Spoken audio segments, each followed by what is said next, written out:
Le soleil se couchait sur la baie de Monaco, nimbant d'or les yachts luxueux amarrés au port. Dans le penthouse du Grand Riviera, Alexandre Dufresne contemplait ce spectacle quotidien avec l'indifférence que confère l'habitude. À 42 ans, cet homme à la silhouette athlétique et aux tempes légèrement grisonnantes possédait une fortune estimée à plusieurs milliards d'euros, amassée grâce à une série d'investissements judicieux dans les technologies émergentes. Son regard d'acier, habituellement calculateur, semblait ce soir-là voilé par l'ennui. « Encore du champagne, monsieur ?» La voix discrète de Camille, sa femme de chambre depuis 3 ans, le tira de sa contemplation. Il ne daigna même pas tourner la tête vers elle, se contentant d'un geste vague de la main. Camille Leroux, 28 ans, remplissait son verre avec cette précision élégante qui caractérisait chacun de ses gestes. Mince, les cheveux châtains coupés au carré, elle n'était ni d'une beauté extraordinaire, ni quelconque, juste une présence efficace et invisible, comme l'exigeait son métier. « Dis-moi, Camille », lança soudain Alexandre, brisant le protocole habituel. « Es-tu heureuse ?» La question, surgit de nulle part, fit légèrement tressaillir la jeune femme, qui renversa quelques gouttes de Dom Pérignon sur le marbre immaculé du sol. C'était la première fois en 3 ans qu'il lui posait une question personnelle. Si vous appréciez le début de cette histoire, n'hésitez pas à laisser un j'aime. Que pensez-vous qu'il va arriver à Alexandre et Camille? Je serais ravi de lire vos théories dans les commentaires. Je vous demande pardon, monsieur, répondit-elle, incertaine d'avoir bien entendu. Je te demande si tu es heureuse dans ta vie, répéta Alexandre, se tournant enfin vers elle, son regard perçant la détaillant comme s'il la voyait pour la première fois. Je n'ai pas à me plaindre, monsieur, répondit prudemment Camille, mal à l'aise sous cet examen inattendu. Un sourire sardonique étira les lèvres d'Alexandre. Quelle réponse diplomatique, typique des gens qui servent les riches. Toujours cette peur de dire ce qu'ils pensent vraiment. Le téléphone d'Alexandre vibra sur la table basse en verre. Le nom de Maximilien s'afficha sur l'écran.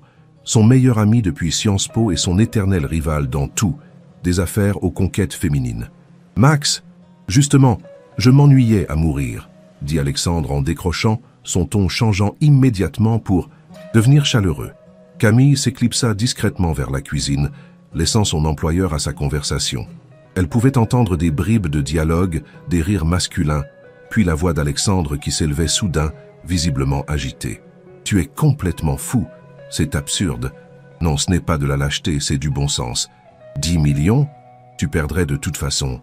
Non, ce n'est pas un défi, c'est de la folie pure. » Lorsque Camille revint pour débarrasser le plateau, Alexandre raccrochait, le visage troublé par un mélange d'irritation et d'excitation qu'elle ne lui avait jamais vu. « Camille, dit-il abruptement, combien gagnes-tu par an ?» La question la prit au dépourvu.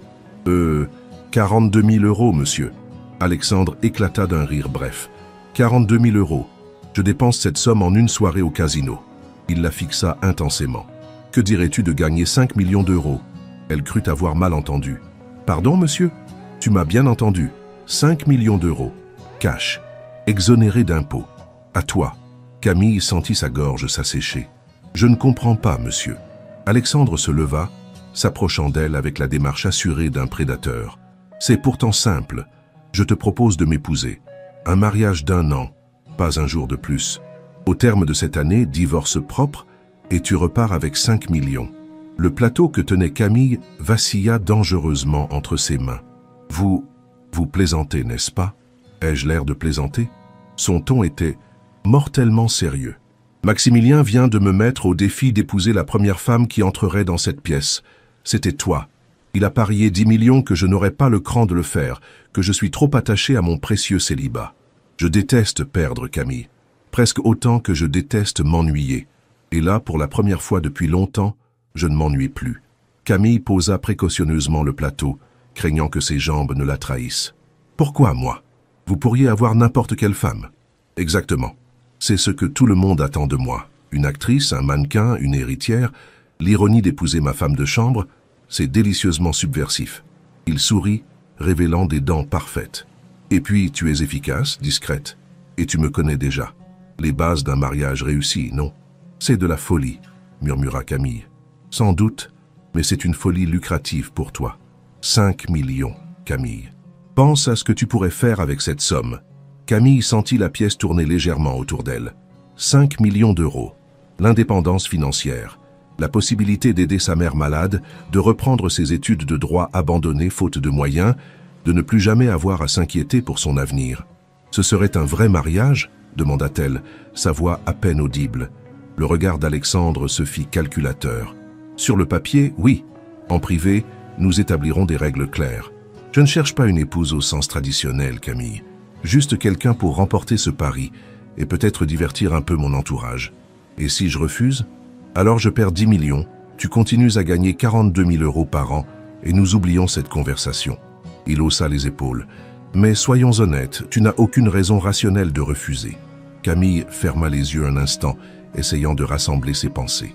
Tout cela semblait irréel, comme un de ces films ridicules qu'elle regardait parfois le dimanche après-midi.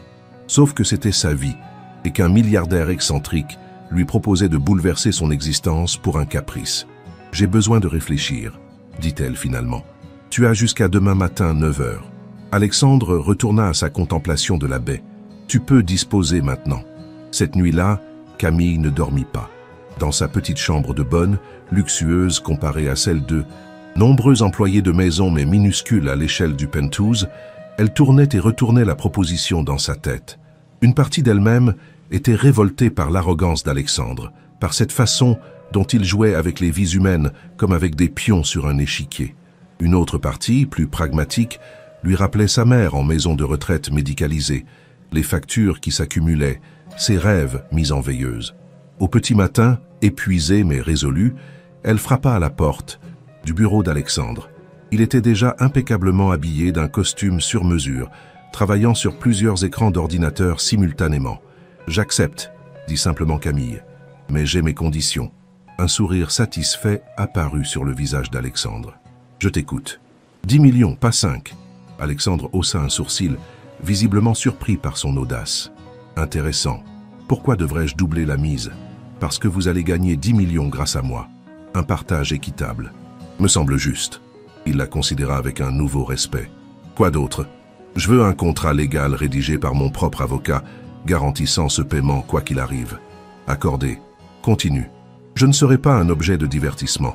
Je jouerai le rôle de votre épouse en public, mais vous me traiterez avec respect. » Alexandre inclina légèrement la tête. « Cela va de soi. » Et Camille hésita, puis se lança. « Je veux que ma mère soit transférée dans le meilleur établissement de soins possible, dès maintenant, avant même le mariage. » Une ombre passa sur le visage d'Alexandre. « Ta mère est malade?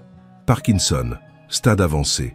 Les soins coûtent cher, et les bons établissements ont des listes d'attente interminables. » Alexandre resta silencieux un moment, puis hocha la tête. « Considère que c'est fait. » Autre chose?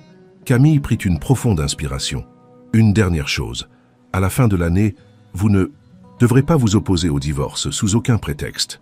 Évidemment, je n'ai aucune intention de prolonger ce arrangement au-delà du nécessaire. » Il se leva, contourna son bureau et lui tendit la main. « Avons-nous un accord, future Madame Dufresne ?» Camille regarda cette main tendue, symbole d'un pacte qui allait changer sa vie à jamais. Puis, elle la serra fermement. « Nous avons un accord. » Les événements s'enchaînèrent ensuite à une vitesse vertigineuse. En l'espace de 2 semaines, Camille passa du statut de simple employé à celui de fiancée officielle d'Alexandre Dufresne. Sa mère fut transférée dans une clinique privée en Suisse, bénéficiant des meilleurs soins possibles. Un avocat réputé, engagé par Camille, mais payé par Alexandre, rédigea un contrat blindé garantissant ses 10 millions d'euros. Une styliste personnelle renouvela entièrement sa garde-robe. Un coach en étiquette lui donna des cours intensifs sur les usages de la haute société. La presse s'empara de « L'histoire avec voracité. Le milliardaire et la soubrette », titrèrent les tabloïds. Contes de fées à Monaco préféraient les magazines plus respectables. Certains journalistes plus cyniques parlaient d'un coup marketing ou d'une excentricité de riche. Alexandre, habitué au projecteur, gérait cette attention médiatique avec un détachement amusé. Camille, elle, se sentait comme une imposteur projetée dans un monde qui n'était pas le sien. Le jour du mariage arriva, organisé avec une rapidité qui fit jaser mais avec un faste qui coupa court à toute critique. La cérémonie eut lieu sur le yacht privé d'Alexandre, amarré au large de Monaco. Seuls quelques invités triés sur le volet y assistèrent, dont Maximilien, témoin d'Alexandre et instigateur involontaire de toute cette situation.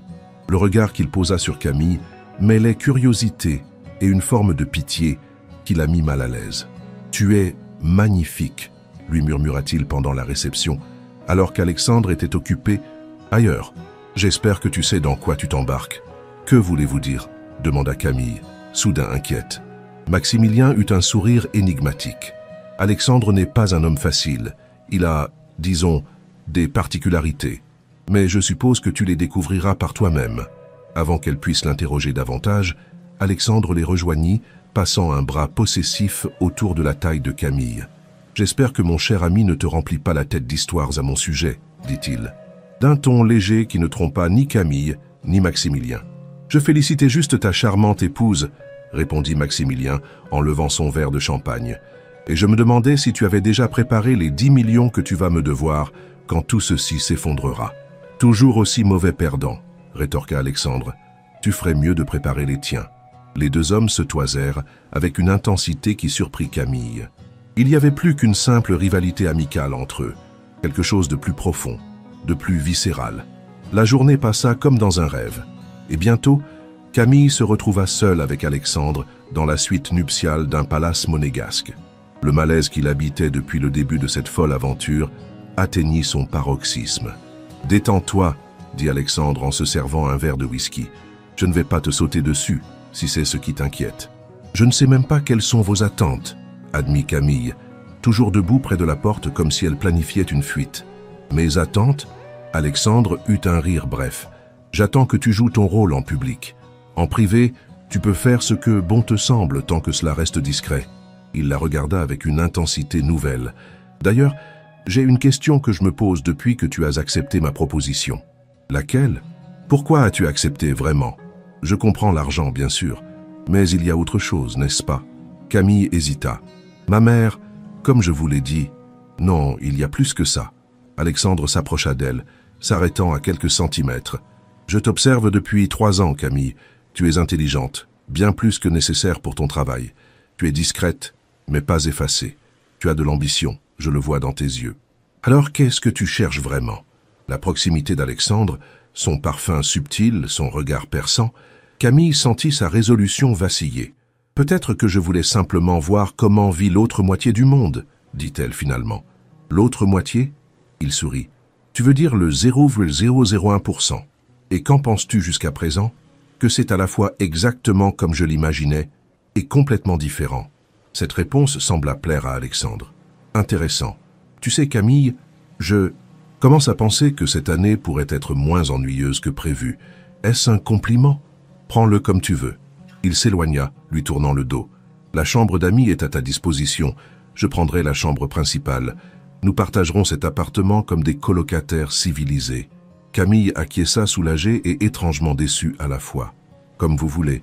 Une dernière chose, » ajouta Alexandre en se retournant. « À partir de maintenant, tutoie-moi et appelle-moi.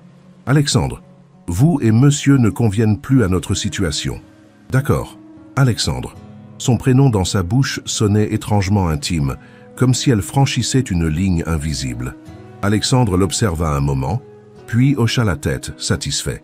« Bienvenue dans ta nouvelle vie, Camille Dufresne. » Cette nuit-là, allongée dans un lit plus grand que son ancien studio, Camille se demanda dans quelle folie elle s'était lancée. Était-elle en train de vendre son âme pour de l'argent ? Ou était-ce simplement un moyen pragmatique d'atteindre ses objectifs ? Et pourquoi, malgré tout ce qu'elle savait sur l'arrogance d'Alexandre et la nature transactionnelle de leur arrangement, ne pouvait-elle s'empêcher de ressentir ce trouble en sa présence ? Le sommeil la fuyait, et avec lui les certitudes qui l'avaient poussée à accepter ce marché faustien. Dans la chambre voisine, séparée de la sienne par un simple mur, Alexandre Dufresne, son mari depuis quelques heures à peine, demeurait une énigme inquiétante. Ce qu'elle ignorait, c'est qu'Alexandre ne dormait pas non plus, tourmenté par des démons dont elle n'avait pas la moindre idée. Des démons qui, lorsqu'ils se révéleraient, changeraient à jamais le cours de leur étrange union. Le lendemain matin, Camille s'éveilla au son discret de coups frappés à sa porte.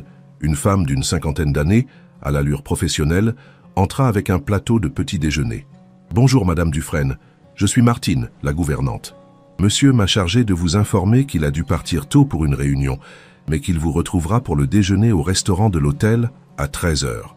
Camille eut un moment de confusion avant de se rappeler qu'elle était désormais Madame Dufresne. « Merci, Martine », répondit-elle poliment, se demandant si la gouvernante connaissait sa véritable identité d'ancienne femme de chambre. « Monsieur a également laissé ceci pour vous », ajouta Martine en déposant une enveloppe sur le plateau. Lorsque la gouvernante se fut retirée, Camille ouvrit l'enveloppe. Elle contenait une carte bancaire en métal noir, accompagnée d'une note manuscrite. « Pour tes dépenses personnelles, sans limite.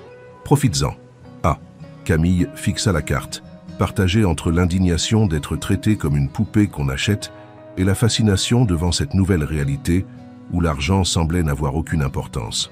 Elle posa la carte sur sa table de nuit, décidée à ne pas l'utiliser immédiatement. Une petite rébellion personnelle contre la mainmise d'Alexandre sur sa vie.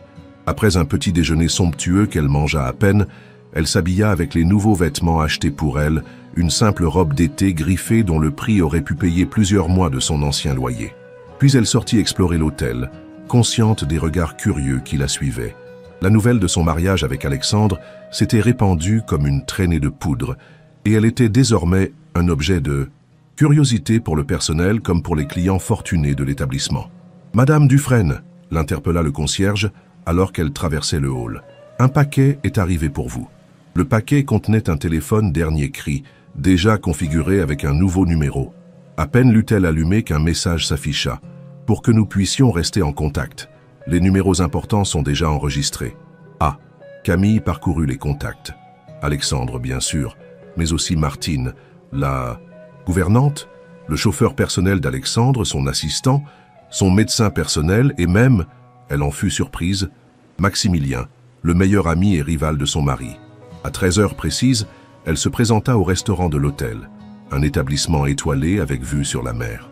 Alexandre l'attendait, discutant avec le maître d'hôtel comme s'ils étaient de vieux amis. « Ah, la voilà !» dit-il en la voyant approcher. Son regard la parcourut rapidement, évaluateur, mais pas déplaisant. « Tu es ponctuelle, j'apprécie. J'ai été femme de chambre pendant 3 ans, répondit Camille avec une pointe d'ironie. La ponctualité est une seconde nature. Alexandre sourit, visiblement amusé par sa répartie. Touché. Allons déjeuner, j'ai une faim de loup. Une fois installés à leur table, la meilleure de l'établissement naturellement, Alexandre aborda directement le sujet qui, manifestement, le préoccupait. Nous devons parler de notre dynamique publique, dit-il en dépliant sa serviette. Les gens vont nous observer, chercher des failles, des indices que notre mariage n'est qu'une mascarade. N'est-ce pas exactement ce qu'il est ? Demanda Camille, arquant un sourcil. Bien sûr, mais personne ne doit le savoir, hormis nous et quelques personnes triées sur le volet. Il se pencha légèrement vers elle. Maximilien a parié que notre mariage ne tiendrait pas 1 an. Je compte bien lui prouver le contraire. Tu sembles très déterminé à gagner contre lui. Toujours. Le regard d'Alexandre s'assombrit brièvement. Maximilien et moi avons une longue histoire de compétition. Pourquoi ? Alexandre haussa les épaules. C'est ainsi depuis Sciences Po. Nous excellons dans les mêmes domaines, nous convoitons les mêmes choses. C'est stimulant. Camille n'était pas dupe.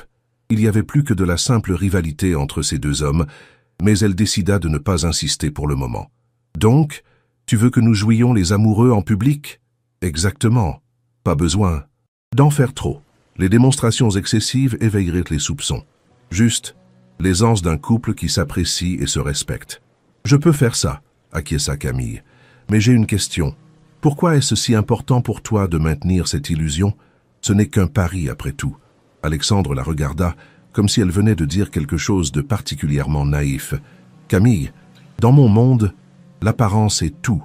Si les gens découvraient que j'ai épousé ma femme de chambre pour un pari, ce serait embarrassant.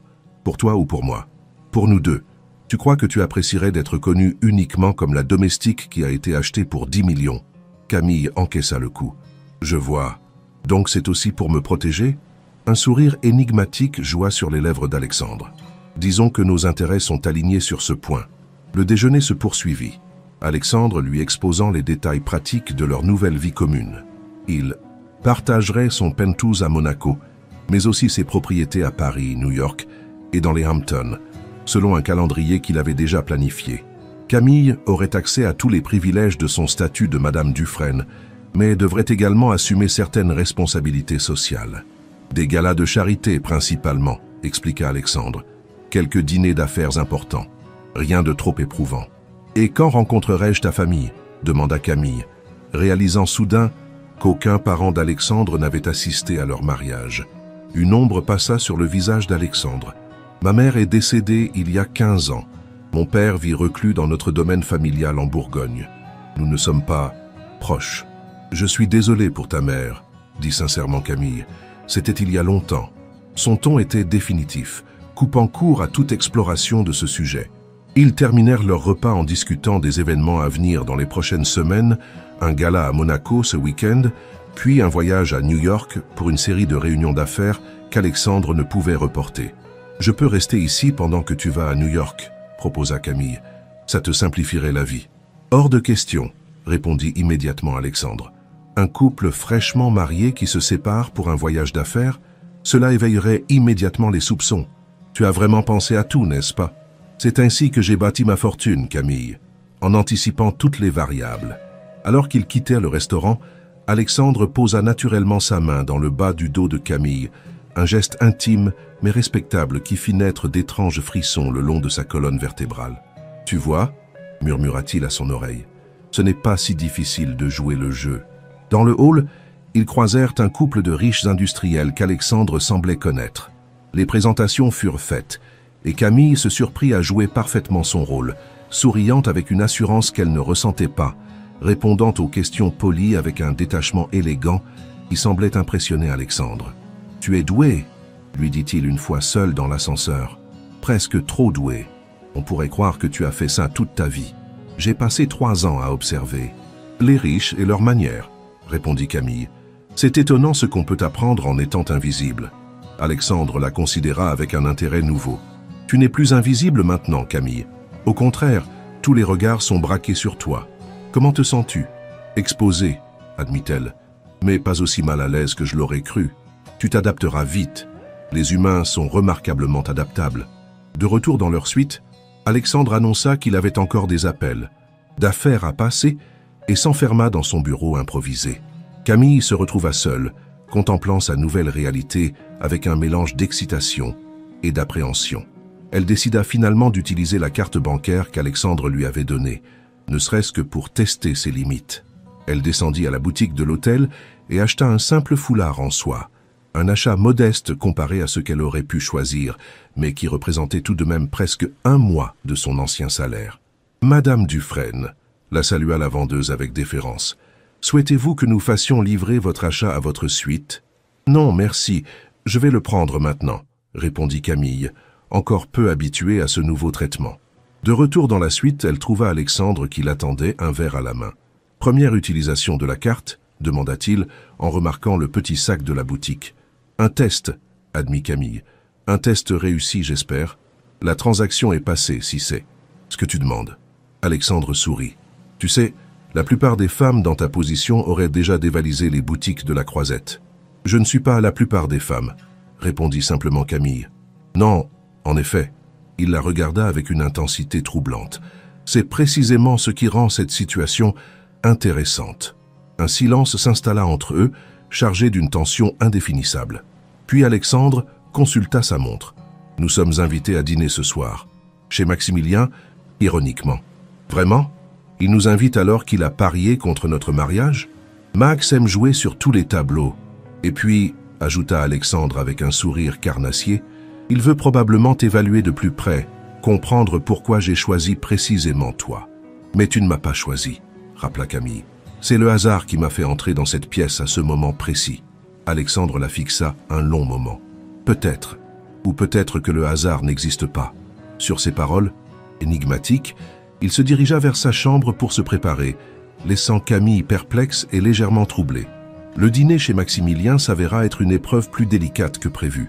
Sa villa sur les hauteurs de Monaco était un chef-d'œuvre d'architecture contemporaine, tout en verre et en angles audacieux. Une douzaine d'invités triés sur le volet étaient y présents, principalement des couples fortunés, quelques célébrités discrètes, et une femme magnifique qui semblait être la compagne actuelle de Maximilien. Dès leur arrivée, Camille sentit les regards évaluateurs se poser sur elle, Elle était l'intruse, l'anomalie, celle qui avait réussi à capturer l'un des célibataires les plus convoités du Gotha international. « Alexandre, mon ami !» Maximilien les accueillit avec une effusion qui semblait presque sincère. Il embrassa Camille sur les 2 joues, s'attardant légèrement, plus que nécessaire. « Et la ravissante Madame Dufresne. Quel plaisir de vous recevoir pour votre premier dîner officiel en tant que couple marié. Merci de nous accueillir, » répondit poliment Camille, consciente du regard d'Alexandre qui ne la quittait pas. Comment résister? Maximilien sourit, révélant des dents parfaites. L'union la plus inattendue de l'année méritait bien une petite célébration. Le dîner fut exquis, le vin parfaitement choisi, la conversation brillante mais parsemée de piques subtiles. Maximilien excellait à poser des questions apparemment innocentes, mais conçues pour mettre Camille mal à l'aise. Alors Camille, comment trouve-t-on sa place dans ce monde quand on y entre si brusquement? Demanda-t-il à un moment, sous couvert de simple curiosité. Avec humilité et observation, répondit calmement Camille, refusant de se laisser déstabiliser. Comme dans tout nouvel environnement. Fascinant. Et toi, Alexandre, qu'est-ce qui t'a séduit chez Camille? Outre ses compétences domestiques, un silence gêné s'abattit sur la table. Alexandre, loin de paraître offensé, sourit avec une tranquillité inquiétante. Sa capacité à voir à travers les apparences, Max. Il prit la main de Camille sur la table, un geste possessif et protecteur à la fois. Une qualité rare dans notre milieu, tu ne trouves pas? Maximilien leva son verre en signe de concession. Touché, mon ami. Plus tard dans la soirée, alors que les invités se dispersaient dans le jardin pour prendre le café, Maximilien entraîna Camille à l'écart. Il joue bien son rôle, n'est-ce pas? Dit-il à voix basse. Un pardon? Alexandre, le mari attentionné, le chevalier servant. Maximilien secoua la tête. Ne te méprends pas, Camille. Je te trouve remarquable, mais je connais Alexandre mieux que personne. Et il n'est pas celui que tu crois. Derrière le charme et l'assurance se cache un homme complexe. Tu essaies de m'effrayer? Demanda Camille, soutenant son regard. Je te mets en garde. Par amitié pour Alexandre, étrangement. Il hésita. Tu n'es pas la première, tu sais. La première quoi? La première qu'il épouse sur un coup de tête. Cette révélation frappa Camille comme un coup physique. Que veux-tu dire? Demande-lui, suggéra Maximilien avec un sourire énigmatique. Demande-lui ce qui est arrivé à Élise. Avant qu'elle puisse l'interroger davantage, Alexandre les rejoignit, passant un bras possessif autour de la taille de Camille. « J'espère que Max ne t'ennuie pas trop avec ses théories du complot, » dit-il légèrement, mais son regard était acéré. « Nous parlions justement d'Élise, » répondit Maximilien, observant attentivement la réaction d'Alexandre. Le visage de ce dernier se ferma instantanément. Un sujet de conversation charmant pour un dîner, vraiment. Camille ne devrait-elle pas savoir? Savoir quoi? Intervint Camille, troublé par la tension soudaine entre les 2 hommes. Rien qui te concerne, trancha Alexandre. Sa main sur la taille de Camille s'était crispée. Nous devrions y... Allez, il se fait tard. Le trajet du retour se fit dans un silence pesant. Ce n'est qu'une fois dans l'ascenseur de l'hôtel que Camille osa poser la question qui lui brûlait les lèvres. Qui est Élise? Alexandre se raidit visiblement. Une erreur de jeunesse. Tu l'as épousée. Un rire sans joie échappa à Alexandre. Maximilien aurait dû être romancier. Il a toujours eu le sens du drame. Il fixa Camille. Élise était ma fiancée, il y a longtemps. Nous ne nous sommes jamais mariés. Que s'est-il passé? Elle est partie. Son ton était définitif. Fin de l'histoire. L'ascenseur atteignit leur étage et Alexandre sortit rapidement, mettant physiquement fin à la conversation. Mais Camille n'était pas dupe. Il y avait plus dans cette histoire et le comportement d'Alexandre ne faisait que piquer sa curiosité. Cette nuit-là, alors qu'elle se préparait pour le coucher, son téléphone vibra. Un message de Maximilien. La vérité a plusieurs visages. Méfie-toi du masque qu'il te montre. Camille fixa l'écran, partagé entre l'agacement face à ces avertissements cryptiques et une inquiétude grandissante. Dans quelle toile s'était-elle laissée prendre? De l'autre côté du mur, elle entendait Alexandre parler au téléphone, sa voix trop basse pour qu'elle puisse distinguer les mots. Une chose était certaine, le milliardaire qui l'avait épousée sur un défi cachait des secrets bien plus sombres qu'elle ne l'avait imaginé. Et la nuit de noces, qu'il n'avait pas vraiment... n'était que le prélude à une révélation qui, elle le pressentait, changerait tout. Les jours suivants s'écoulèrent dans une routine étrange. un simulacre de vie conjugale où chacun jouait un rôle soigneusement défini. En public, ils formaient un couple idéal. Alexandre, attentionné et fier, Camille, élégante et discrète. En privé, ils vivaient comme des étrangers, partageant un espace commun, se croisant dans les couloirs avec une politesse distante. Une semaine après leur mariage, ils s'envolèrent pour New York dans le jet privé d'Alexandre. Camille, qui n'avait jamais quitté l'Europe, contemplait le luxe de l'appareil avec un émerveillement qu'elle tentait de dissimuler. « Première fois en jet privé ?» demanda Alexandre, amusé par sa tentative de paraître blasé. « Est-ce si évident ? Tes yeux te trahissent. Ils s'attardent une seconde de trop sur chaque détail. » Il se servit un verre de scotch. « C'est rafraîchissant d'une certaine façon. La plupart des gens dans mon entourage prétendent que rien ne les impressionne. Je pourrais faire semblant si tu préfères, » offrit Camille avec une pointe d'ironie. « Non !» Alexandre l'a surpris par son sérieux soudain. « Ne fais jamais ça. L'authenticité est trop rare pour être gaspillée. » Le vol se déroula paisiblement. Camille plongeait dans un livre tandis qu'Alexandre travaillait sur son ordinateur. Une forme de camaraderie silencieuse s'établit entre eux, confortable dans sa simplicité. New York les accueillit sous un ciel gris d'automne, la skyline de Manhattan se découpant majestueusement à travers les nuages bas. Une limousine les attendait sur le tarmac pour les conduire directement au penthouse d'Alexandre sur Park Avenue. « Tu as un appartement dans chaque grande ville du monde ?» demanda Camille, alors qu'ils s'installaient dans la voiture. « Seulement dans celle où je fais régulièrement des affaires », répondit Alexandre. « New York, Londres, Tokyo, Dubaï, Shanghai. Cela ne te semble jamais excessif ?» Alexandre la regarda avec curiosité. « Excessif ? C'est fonctionnel. Chaque propriété est un investissement et une commodité. Mais tu ne te sens jamais perdu, sans véritable foyer ?» Quelque chose vacilla dans le regard d'Alexandre, une vulnérabilité fugace rapidement masquée. « Le concept de foyer est surévalué, Camille. Ce sont des attaches qui limitent la liberté, ou des racines qui donnent de la stabilité, » contra-t-elle doucement.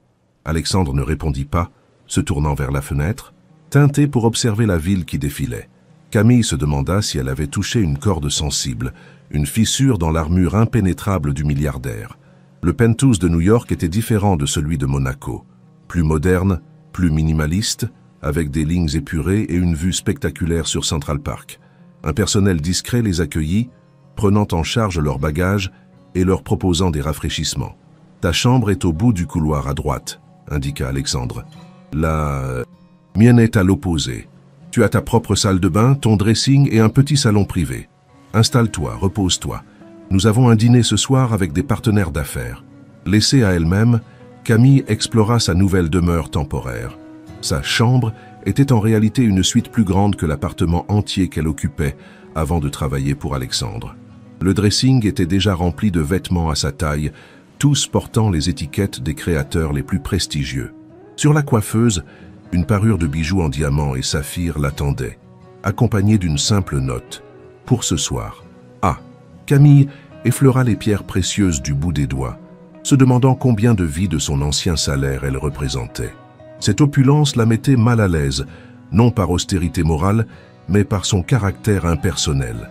Ces cadeaux n'étaient pas pour elle, Camille Leroux, mais pour le personnage qu'elle incarnait désormais, Madame Dufresne, l'épouse, trophée du milliardaire. Après une douche revitalisante, elle s'allongea sur le lit king-size, laissant son esprit vagabonder.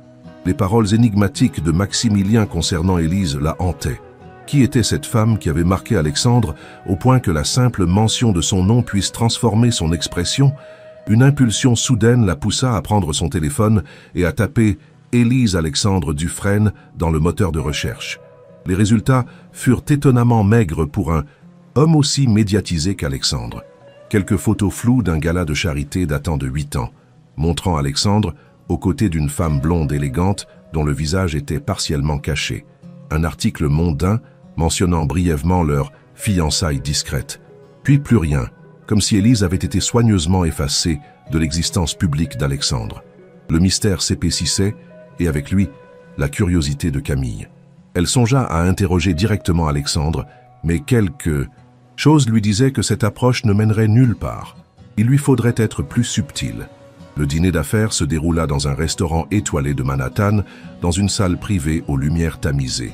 Les partenaires d'Alexandre, un investisseur japonais et sa femme, un couple d'entrepreneurs technologiques californiens, les accueillirent avec une curiosité polie, visiblement intrigués par ce mariage surprise qui avait fait les gros titres des gazettes mondaines. « Comment êtes-vous rencontrés ?» demanda Madame Tanaka, l'épouse de l'investisseur japonais avec un sourire bienveillant. Camille se figea intérieurement. Il n'avait pas préparé cette histoire, une omission surprenante de la part d'Alexandre qui pensait habituellement à tout. « C'est une histoire assez peu conventionnelle », intervint Alexandre, posant sa main sur celle de Camille avec une affection calculée. Camille travaillait pour moi. « Oh, comme votre assistante », suggéra Madame Tanaka. « Comme ma femme de chambre, en fait », répondit Alexandre avec une désinvolture étudiée. Un silence stupéfait accueillit cette révélation. Camille sentit la chaleur envahir son visage, non pas de honte, mais de choc face à la franchise d'Alexandre. « Alexandre adore choquer », expliqua-t-elle avec un sourire forcé. « J'étais effectivement employé dans sa maison, mais nous nous sommes vraiment rencontrés lors d'un gala de charité où j'accompagnais ma cousine qui travaille dans une fondation. » Alexandre, lui, lança un regard surpris, puis admiratif.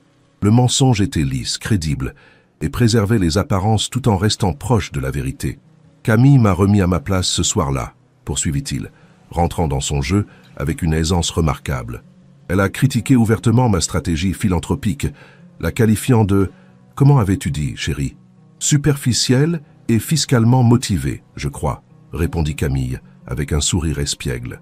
Les invités éclatèrent de rire, charmés par cette histoire d'une employée courageuse conquérant le cœur du milliardaire par son franc-parler.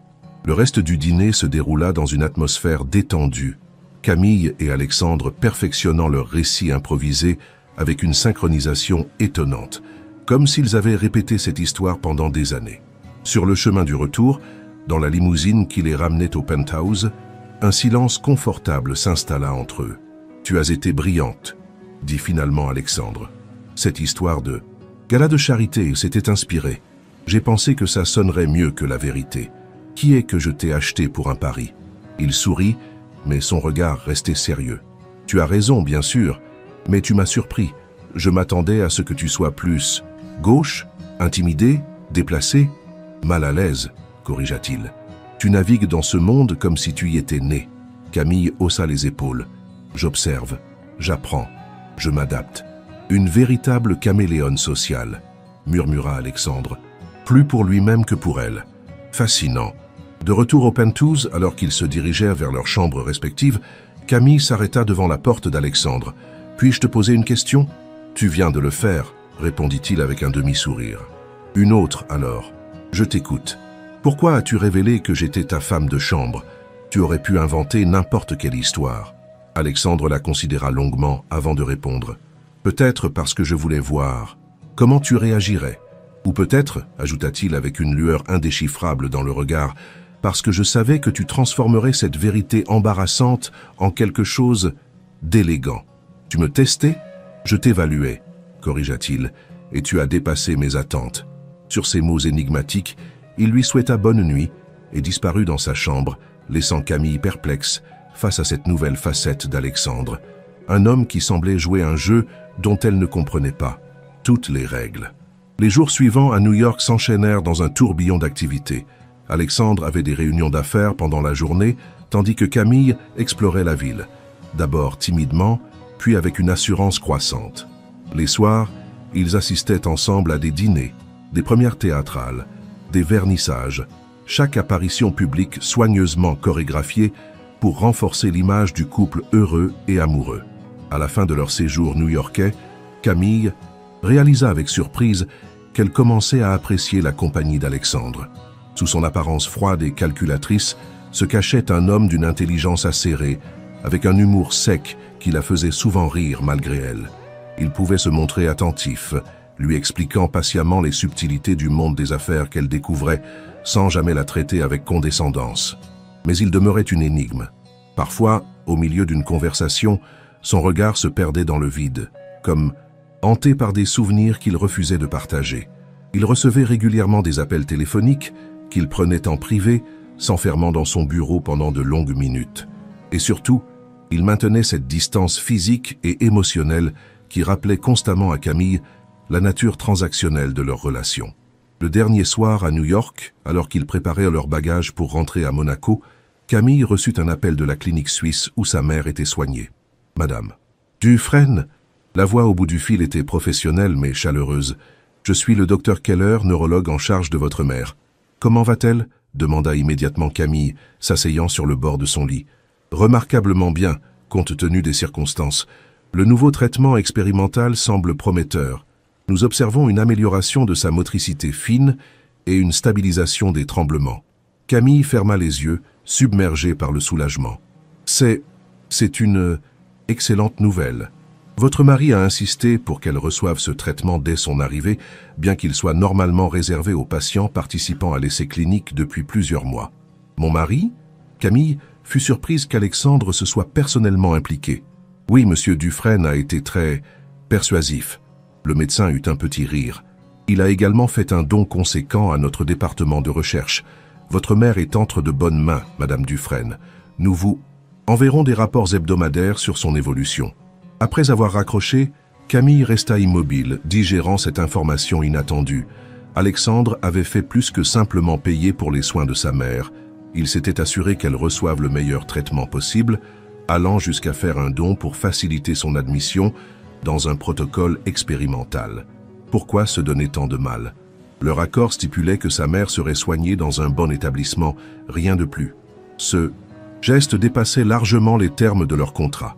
Troublée et émue à la fois, Camille termina sa valise puis se dirigea vers le salon où Alexandre travaillait sur son ordinateur portable. « La clinique vient d'appeler », dit-elle sans préambule. « À propos de ma mère. » Alexandre leva les yeux de son écran, son expression indéchiffrable. « Un problème ? Au contraire, elle répond bien au traitement expérimental que tu as arrangé pour elle. » Il hocha simplement la tête, retournant à son travail, comme si ce sujet était clos. « Pourquoi as-tu fait ça ?» insista Camille. « Fais quoi? Tu sais très bien. Le don à la clinique, le traitement expérimental, tu es allé bien au-delà de notre accord. » Alexandre soupira, fermant son ordinateur. « Ton dossier mentionnait la maladie de ta mère. J'ai des contacts dans le milieu médical. Un coup de fil, quelques signatures électroniques. C'était simple. Ce n'est pas ce que je demande, et tu le sais. » Il la regarda enfin, ses yeux gris reflétant une émotion qu'elle ne parvenait pas à déchiffrer. « Ma propre mère est morte d'une maladie neurodégénérative. Les meilleurs médecins du monde n'ont rien pu faire. » Sa voix était calme, factuelle, mais Camille percevait la douleur sous-jacente. « Si ce traitement peut aider ta mère, pourquoi ne pas l'essayer ?» Camille fut touchée par cette rare vulnérabilité. « Je suis désolé pour ta mère. »« C'était il y a longtemps, » répéta-t-il. La même phrase qu'il avait utilisée lors de leur déjeuner à Monaco. « Merci, » dit simplement Camille. « Vraiment. » Alexandre acquiesça brièvement, visiblement mal à l'aise face à sa gratitude. « Nous devrions dormir. Le jet décolle tôt demain. » Cette nuit-là, allongée dans son lit, Camille repensa à cet échange. Derrière le masque d'indifférence calculée, Alexandre avait montré une facette inattendue, celle d'un homme capable d'empathie, marqué par son propre passé douloureux. Cette révélation rendait son mystère encore plus intrigant. Le lendemain, ils retournèrent à Monaco. À peine arrivé au Penthouse, Alexandre annonça qu'il devait se rendre immédiatement à Paris pour une affaire urgente. « Tu peux m'accompagner ou rester ici comme tu préfères », dit-il en rangeant quelques dossiers dans sa mallette. « Je croyais que nous devions toujours apparaître ensemble en public », s'étonna Camille. « C'est différent. Je serai en réunion fermée pendant 2 jours entiers. Personne ne remarquera ton absence. » Camille hésita. D'un côté, elle appréciait l'idée de disposer de temps pour elle, pour digérer tout ce qui s'était passé depuis son mariage improbable. De l'autre, l'absence d'Alexandre lui offrait une opportunité d'explorer le Penthouse à la recherche d'indices sur le mystérieux passé de son mari. « Je vais rester », décida-t-elle. « J'ai besoin de me reposer après New York. » Alexandre acquiesça, semblant presque soulagé. « Martine sera là si tu as besoin de quoi que ce soit. Je reviendrai après-demain soir. » Après son départ, Camille attendit que la gouvernante termine ses tâches et quitte l'appartement. Une fois seule, elle commença son exploration. Le Penthouse était immense, avec plusieurs pièces qu'elle n'avait jamais eu l'occasion de visiter, même lorsqu'elle y travaillait comme femme de chambre. Le bureau principal d'Alexandre était verrouillé, bien sûr, mais il y avait une bibliothèque adjacente qui contenait non seulement des livres, mais aussi des archives et des albums photos. Camille parcourait les étagères, lorsqu'elle remarqua un volume élégamment relié, différent des autres. En l'ouvrant, elle découvrit qu'il s'agissait d'un album de photos personnelles, une rareté dans ce monde numérique, et plus encore pour quelqu'un d'aussi distant qu'Alexandre. Les premières pages montraient un jeune Alexandre à Sciences Po, souvent aux côtés de Maximilien, tous deux affichant cette assurance juvénile des jeunes hommes, privilégiés promis à un brillant avenir. Puis venaient des photos de voyage, de soirées mondaines, le visage d'Alexandre vieillissant légèrement au fil des pages, son sourire se faisant plus rare, plus mesuré. Et puis, elle la vit. Sur une photo prise sur un yacht, Alexandre, plus jeune d'une dizaine d'années, enlaçait une femme blonde à la beauté éthérée. Élise, sans aucun doute. Il semblait heureux, détendu, un Alexandre que Camille n'avait jamais vu, les yeux brillants d'une joie sans réserve. Elle tourna la page, s'attendant à trouver d'autres clichés du couple, mais il y avait un vide. Plusieurs pages avaient été arrachées, laissant des traces de papier déchirées le long de la reliure. Intriguée, Camille continua à feuilleter l'album. Après les pages manquantes, les photos reprenaient, mais Alexandre y apparaissait changé, plus dur, plus fermé, souvent seul ou dans des contextes strictement professionnels. Plus aucune trace d'Élise. Que s'était-il passé? Pourquoi ces pages avaient-elles été arrachées? Et pourquoi Alexandre gardait-il cet album alors qu'il semblait avoir effacé toute autre trace de cette femme dans sa vie? Le téléphone de Camille vibra, la faisant sursauter. Un message de Maximilien. Toujours intéressé? Par la vérité, retrouve-moi demain, 15 h, au Café de Paris. Camille fixa l'écran partagé. Maximilien semblait prendre un plaisir pervers à semer le trouble entre elle et Alexandre. Mais il détenait visiblement des informations qu'elle ne pourrait obtenir autrement. Après une nuit d'hésitation, elle décida d'accepter le rendez-vous. Elle devait comprendre dans quelle histoire elle s'était engagée, pour sa propre protection, mais aussi parce qu'une curiosité irrépressible la poussait à percer le mystère d'Alexandre Dufresne. Le Café de Paris, situé sur la place du Casino à Monaco, était un lieu emblématique où se croisaient touristes fortunés et habitants de la principauté. Camille arriva délibérément en retard à 15h15, ne voulant pas montrer trop d'empressement. Maximilien l'attendait à une table en terrasse, lunettes de soleil sur le nez, malgré le ciel couvert d'automne. Il se leva pour l'accueillir, déposant un baiser sur chaque joue avec une familiarité qui la mit mal à l'aise. « Madame Dufresne, quel plaisir !» dit-il avec ce sourire qui ne semblait jamais atteindre ses yeux. « J'étais presque sûr que tu ne viendrais pas. » « La curiosité l'a emporté, » admit Camille en prenant place. « La curiosité... » Maximilien fit tourner son verre de vin entre ses doigts. « Un trait que tu partages avec Élise, curieusement. Est-ce pour me parler d'elle que tu m'as invité ? Direct. J'apprécie. » Il se pencha légèrement vers elle. « Oui et non. Je voulais te voir te parler, comprendre ce qu'Alexandre a vu en toi. À part une opportunité de gagner son pari contre toi, répliqua Camille avec une pointe d'amertume. Maximilien éclata de rire. « Oh, ce fameux pari. Tu y crois vraiment ?» Camille se figea. « Que veux-tu dire ? Alexandre t'a dit qu'il t'avait épousée à cause d'un pari que j'avais lancé, c'est ça ? C'est la vérité, non ?» Maximilien la fixa intensément, semblant savourer son trouble. La vérité est rarement simple avec Alexandre.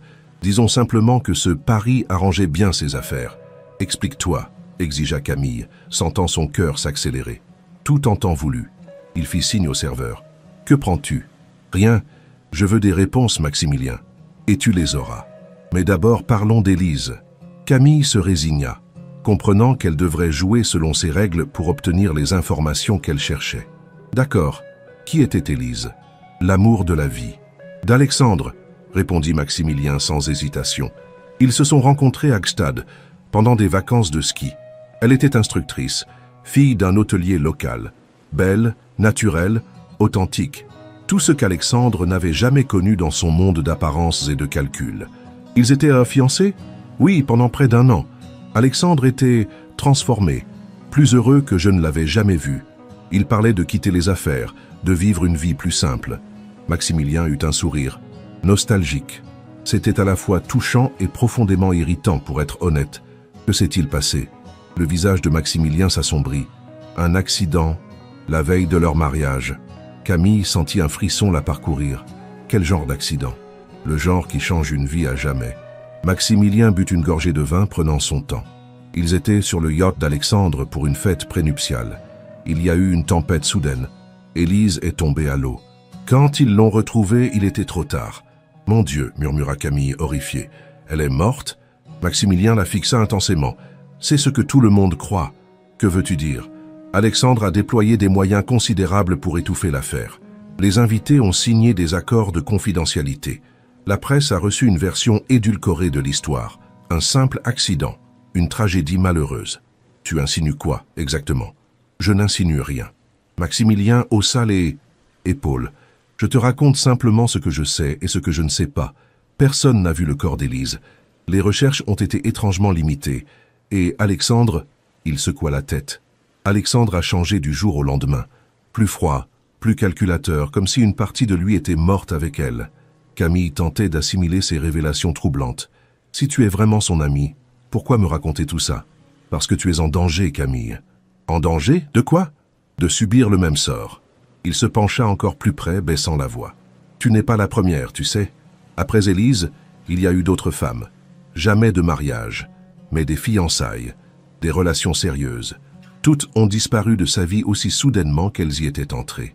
Tu me fais peur exprès, accusa Camille, tout en sentant un malaise grandissant. Je te mets en garde. Alexandre est obsessionnel. Il cherche quelque chose ou quelqu'un qu'il ne trouvera jamais. Et ce pari? Tu as dit que ça arrangeait ses affaires. Qu'est-ce que ça signifie?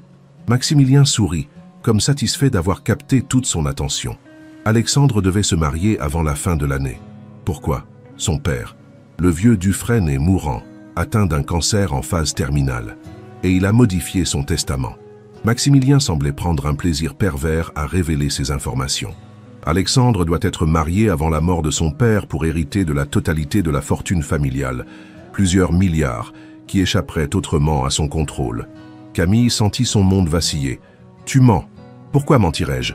Vérifie par toi-même. Demande-lui pourquoi il ne t'a jamais parlé de la clause matrimoniale du testament. Demande-lui pourquoi il devait absolument se marier maintenant. Si c'est vrai, pourquoi moi?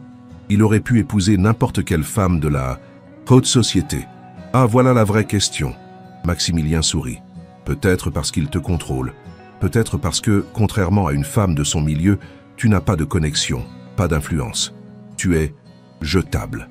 Ce dernier mot frappa Camille comme une gifle. « Je ne te crois pas, » dit-elle en se levant brusquement. « Tu essaies de me manipuler, pour des raisons que j'ignore, ou peut-être que j'essaie de te sauver. » Maximilien resta assis, imperturbable. « Une dernière chose, Camille, as-tu déjà vu la chambre verrouillée? » « Quelle chambre verrouillée? » demanda Alexandre. « Ou mieux, trouve-la par toi-même, mais sois prudente. La curiosité a déjà coûté cher à d'autres avant toi. » Sur ces paroles énigmatiques, il lui fit un signe de tête, l'invitant clairement à partir. Camille s'éloigna d'un pas rapide, les pensées en ébullition et le cœur serré par un mélange de colère et d'inquiétude. De retour au Penthouse, elle passa le reste de la journée dans un état de confusion anxieuse. Les révélations de Maximilien semblaient absurdes, tirées d'un roman gothique. Et pourtant, certains éléments correspondaient aux zones d'ombre qu'elle avait déjà perçues chez Alexandre. Cette histoire de chambre verrouillée en particulier la troublait. Elle connaissait bien le Penthouse pour y avoir travaillé pendant 3 ans, mais elle réalisa qu'elle n'avait jamais eu accès à certaines zones. Il y avait notamment une aile entière du dernier étage qui restait toujours fermée, qu'Alexandre avait présenté comme un simple espace de stockage. Était-ce la fameuse chambre verrouillée? Et si oui, que pouvait-elle bien contenir? Camille se promit d'explorer cette zone dès que possible, tout en se demandant si elle n'était pas en train de tomber dans le piège tendu par Maximilien. Après tout, ses motivations restaient obscures. Était-il vraiment inquiet pour elle, ou cherchait-il simplement à saboter son mariage avec Alexandre pour gagner leur éternel jeu de rivalité? Le soir venu, elle ne parvenait toujours pas à trouver le sommeil, tourmentée par ces questions sans réponse. Un message d'Alexandre l'informa qu'il rentrerait le lendemain dans l'après-midi plus tôt que prévu. Cette nouvelle, au lieu de la rassurer, ne fit qu'accroître son anxiété. Devait-elle le confronter directement? Lui demander la vérité sur Élise, sur le testament de son père, sur cette mystérieuse chambre? Verrouillée? Ou devait-elle faire ses propres recherches d'abord, rassembler des preuves avant d'affronter celui qui était désormais son mari? Une chose était certaine, sa relation avec Alexandre venait de franchir un nouveau seuil. Ce qui avait commencé comme un simple arrangement financier se transformait en quelque chose de bien plus complexe et potentiellement dangereux. Cette nuit-là, dans ses rêves agités, Camille se voyait tomber d'un yacht dans une mer déchaînée, tandis qu'Alexandre l'observait depuis le pont, son visage impassible disparaissant peu à peu dans la brume.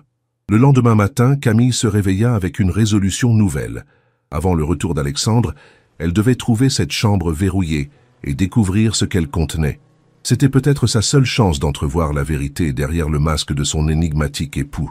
Elle attendit que Martine termine ses tâches matinales et quitte le penthouse pour se rendre au marché. Puis, méthodiquement, elle commença à explorer l'aile interdite du dernier étage. Le couloir qui y menait était faiblement éclairé, contrastant avec la luminosité du reste de l'appartement. 3 portes s'y alignaient, toutes fermées.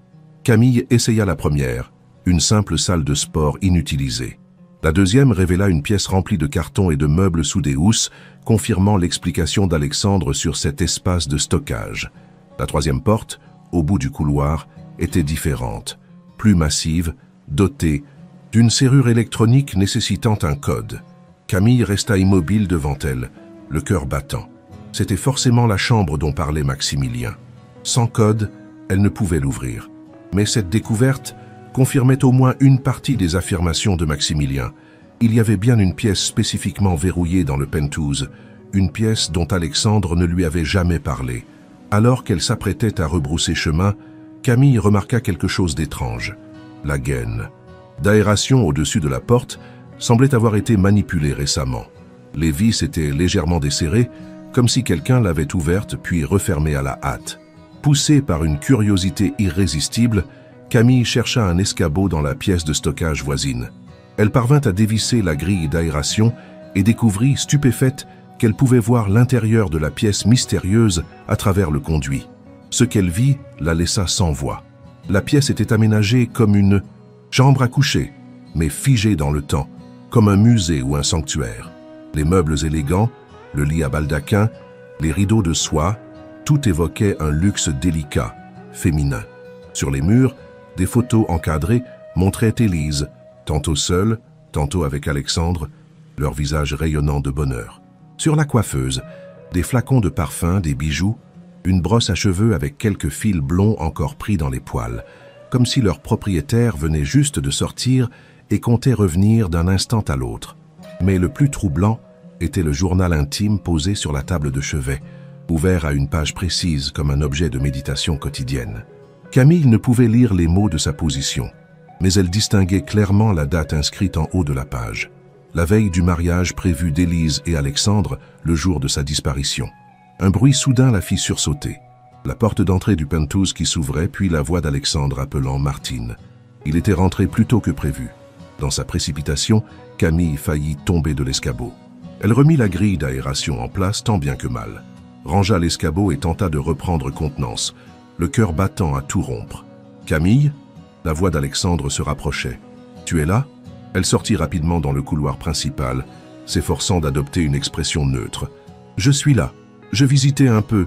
Je n'avais jamais vraiment exploré tout le penthouse avant. » Alexandre apparut à l'angle du couloir, la scrutant avec une intensité qui la fit frémir. Avait-il deviné? Pouvait-il lire sur son visage la découverte macabre qu'elle venait de faire? « Tu t'intéresses aux espaces de stockage ?» demanda-t-il avec un sourire qui n'atteignait pas ses yeux. « Simple curiosité, » répondit Camille, s'efforçant de maintenir sa voix stable. « Comment s'est passé ton voyage à Paris ?»« Productif. » Il continua de l'observer comme s'il cherchait un indice sur son visage. « Tu as fait quoi pendant mon absence ?»« Pas grand-chose. Je me suis reposé, j'ai lu. Tu as vu quelqu'un ?» La question posée d'un ton désinvolte cachait mal une suspicion. Camille hésita une fraction de seconde. Devait-elle mentionner sa rencontre avec Maximilien? Mentir semblait risqué, mais la vérité ouvrirait une boîte de Pandore qu'elle n'était pas prête à affronter. « J'ai pris un café sur la place du casino, » dit-elle prudemment. « J'ai croisé ton ami Maximilien par hasard. » Le visage d'Alexandre se durcit imperceptiblement. « Vraiment? Quelle coïncidence. Monaco est petit. »« Et de quoi avez-vous parlé lors de cette rencontre fortuite ?» Camille soutint son regard. « De toi, principalement. Il semble très intéressé par notre mariage. »« Je parie qu'il l'est. » Alexandre s'approcha d'elle, envahissant subtilement son espace personnel. « Maximilien a toujours voulu ce qui m'appartient. » Ce choix de mots ce qui m'appartient, plutôt que celle, n'échappa pas à Camille.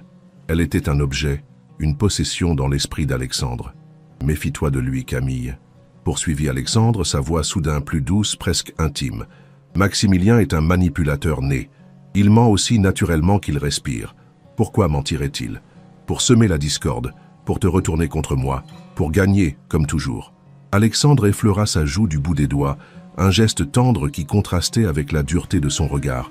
Quoi qu'il t'ait dit, prends-le avec précaution. Camille frissonna malgré elle. Il m'a parlé d'Élise. La main d'Alexandre se figea sur sa joue. Bien sûr qu'il l'a fait. Est-ce vrai? L'accident sur le yacht? Sa disparition la veille de votre mariage?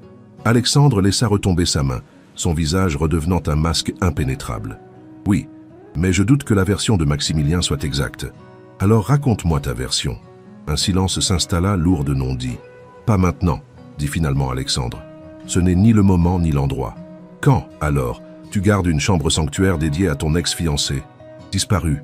Et je ne devrais pas poser de questions. Dès que ces mots franchirent ses lèvres, Camille sut qu'elle avait commis une erreur. Le visage d'Alexandre se transforma, toute trace de chaleur disparaissant pour laisser place à une froideur menaçante. « Tu es entré dans cette pièce ?» Sa voix était dangereusement calme. « Non », répondit honnêtement Camille. « Je n'ai pas pu ouvrir la porte, mais j'ai vu par la grille d'aération. » Alexandre ferma brièvement les yeux, comme pour contenir une émotion violente. Quand il les rouvrit, ils étaient d'une froideur polaire. « Cette pièce est privée, Camille. Mon passé m'appartient. Notre arrangement ne te donne pas le droit de fouiller dans ma vie. Ton passé pourrait me mettre en danger, rétorqua Camille, trouvant un courage qu'elle ne se connaissait pas. Si Maximilien dit vrai, Maximilien dit ce qui l'arrange, explosa soudain Alexandre. Il a toujours été jaloux d'Élise, de ce que nous partagions. Il voulait la détruire, nous. Détruire. Cette explosion de colère si différente de son habituelle maîtrise choqua Camille. Pour la première fois, elle entrevoyait la profondeur de la douleur qui habitait Alexandre. « Que s'est-il vraiment passé cette nuit-là » demanda-t-elle doucement. Alexandre la fixa longuement, comme s'il évaluait jusqu'où il pouvait se confier. Puis, avec un soupir de défaite, il murmura « Viens avec moi ». Il la conduisit jusqu'à la porte verrouillée, composa un code sur le clavier électronique et la porte s'ouvrit silencieusement. L'odeur qui s'en dégageait était étrange. Un mélange de parfums féminins et de papier ancien, comme si l'air avait été préservé pendant des années. C'était sa chambre, dit simplement Alexandre, restant sur le seuil.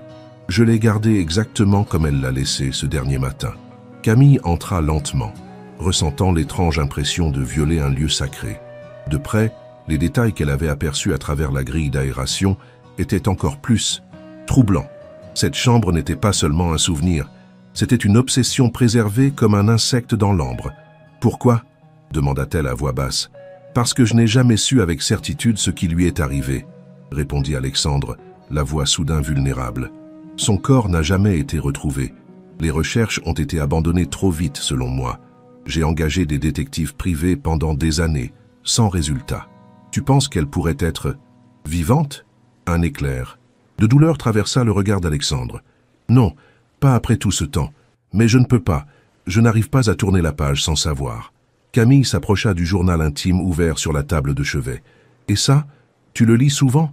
Chaque année, à l'anniversaire de sa disparition. Alexandre semblait soudain épuisé, comme si le poids de ce secret trop longtemps gardé l'écrasait enfin. Ce sont ses derniers mots écrits, sa dernière trace. Camille jeta un coup d'œil à la page ouverte et lut à voix haute « Demain, je deviendrai Madame Dufresne. Je devrais être la femme la plus heureuse du monde. Et pourtant... » Elle s'interrompit, troublée par la suite. « Et pourtant, cette sensation ne me quitte pas. Quelque chose ne va pas. Il y a des regards, des mots chuchotés. Alexandre a changé ces derniers jours. Et Max... » « Continue, » dit doucement Alexandre, bien qu'il semblât connaître ces mots par cœur. « Et Max ne cesse de m'avertir. Il dit qu'Alexandre cache quelque chose de terrible, que je devrais annuler le mariage, partir tant qu'il est encore temps. Je ne sais plus qui croire. Mon cœur me dit de faire confiance à l'homme que j'aime. Mais cette peur... » Camille leva les yeux vers Alexandre. « Elle avait peur de toi ?»« Non, » répondit-il fermement. « Elle avait peur de ce que Maximilien lui avait mis dans la tête. Il passait son temps à lui chuchoter des doutes, des insinuations.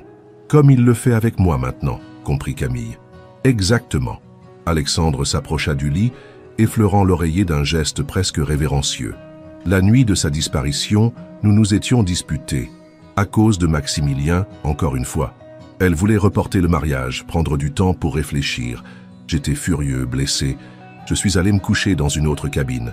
Quand la tempête s'est levée au milieu de la nuit, j'étais...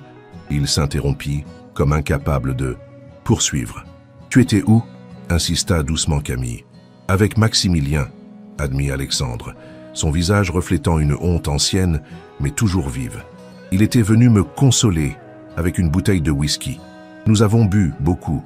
Je me suis endormi. Quand je me suis réveillé, les cris retentissaient déjà.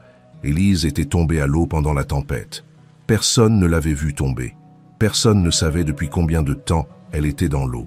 Camille sentit un frisson la parcourir. « Tu penses que Maximilien... » « Je ne sais pas, » coupa Alexandre. « Je n'ai jamais eu de preuves, juste des soupçons, des intuitions. Maximilien était obsédé par Élise depuis le premier jour. Il la voulait pour lui.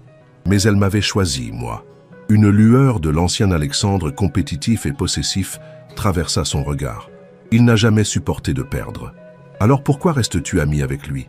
Pourquoi le garder dans ta vie s'il a peut-être tué la femme que tu aimais? Alexandre eut un sourire sans joie. Garde tes amis près de toi et tes ennemis plus près encore. Je n'ai jamais cessé de l'observer, de le surveiller, espérant qu'un jour il commettrait une erreur, révélerait quelque chose. C'est malsain, murmura Camille. Sans doute, mais c'est ainsi que j'ai survécu à sa perte. Alexandre regarda autour de lui comme s'il redécouvrait la chambre sanctuaire avec un regard neuf. Cette pièce, ce n'est pas juste un mémorial. C'est un rappel de ce que j'ai perdu et de ce que je dois encore accomplir. La vengeance, la justice. Alexandre se tourna vers elle, son regard soudain perçant. Maintenant, tu comprends pourquoi je t'ai mise en garde contre Maximilien? Pourquoi je m'inquiète de vos rencontres? Camille acquiesça lentement, assimilant toutes ces révélations.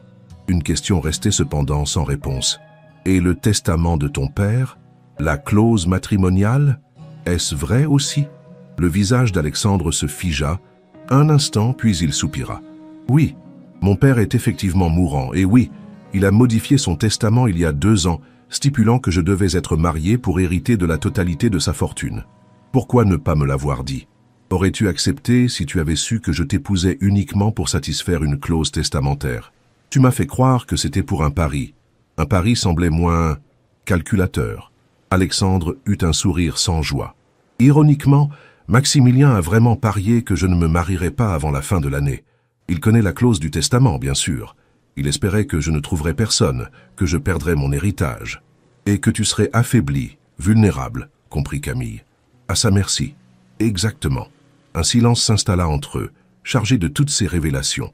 Camille observait Alexandre, tentant de réconcilier ces nouvelles informations avec l'homme qu'elle croyait connaître. « Et maintenant » demanda-t-elle finalement. « Où cela nous mène-t-il » Alexandre la considéra longuement. « Cela dépend de toi. Notre contrat tient toujours. 1 an de mariage, puis tu repars avec tes 10 millions. Mais maintenant que tu connais la vérité, que tu as vu tout ça, il fit un geste englobant la chambre d'Élise, je comprendrai que tu veuilles partir immédiatement. Et ton héritage?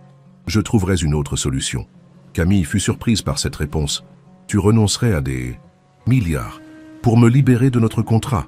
Je ne te forcerai jamais à rester dans une situation qui te met mal à l'aise, Camille. » Pour la première fois depuis qu'elle le connaissait, Alexandre semblait complètement sincère, sans calcul apparent.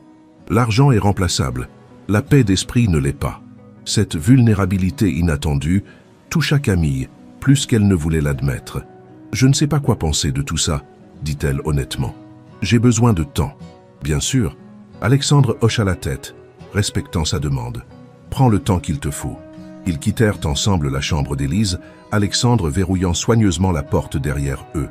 Alors qu'ils regagnaient les parties communes du penthouse, Camille sentait qu'un changement subtil s'était opéré entre eux, une forme d'honnêteté brutale qui, paradoxalement, créait une intimité qu'ils n'avaient jamais partagée auparavant. Cette nuit-là, seule dans sa chambre, Camille repensait à tout ce qu'elle avait appris. Alexandre gardait une chambre sanctuaire dédiée à sa fiancée disparue. Il soupçonnait son meilleur ami d'être responsable de cette disparition, tout en maintenant une façade d'amitié pour mieux le surveiller. Il l'avait épousée non pour un simple pari, mais pour satisfaire une clause testamentaire qui lui permettrait d'hériter de milliards. Et pourtant, il lui avait offert une porte de sortie, prête à renoncer à cet héritage si elle choisissait de partir. Qui était réellement Alexandre Dufresne, un manipulateur froid et calculateur ou un homme brisé par une tragédie, cherchant désespérément des réponses et une forme de rédemption? Et surtout, quelle était sa propre place dans cette histoire complexe? Était-elle simplement un pion dans le jeu d'échecs entre Alexandre et Maximilien, ou pouvait-elle devenir une actrice à part entière de ce drame, forgeant son propre destin? Une chose était certaine, rien ne serait plus jamais comme avant. La vérité, aussi partielle et troublante soit-elle, avait transformé leur arrangement contractuel en quelque chose de bien plus complexe. Et au cœur de cette complexité se trouvait une question que Camille n'osait pas encore se poser clairement. Commençait-elle à éprouver des sentiments pour cet homme énigmatique qui était son mari uniquement sur le papier? Le lendemain matin, alors que le soleil se levait sur la baie de Monaco, Camille prit sa décision. Elle resterait non seulement pour respecter leur contrat, mais aussi pour découvrir la vérité complète sur Alexandre Dufresne et le mystère qui l'entourait. Car au-delà des milliards en jeu et des intrigues entre anciens amis, un secret plus profond semblait se cacher dans les zones d'ombre de cette histoire. Un secret qui, elle le pressentait, changerait à jamais le cours de sa vie. Les semaines suivantes s'écoulèrent dans une étrange danse entre Alexandre et Camille. Leur relation avait changé, devenant plus authentique, mais aussi plus complexe.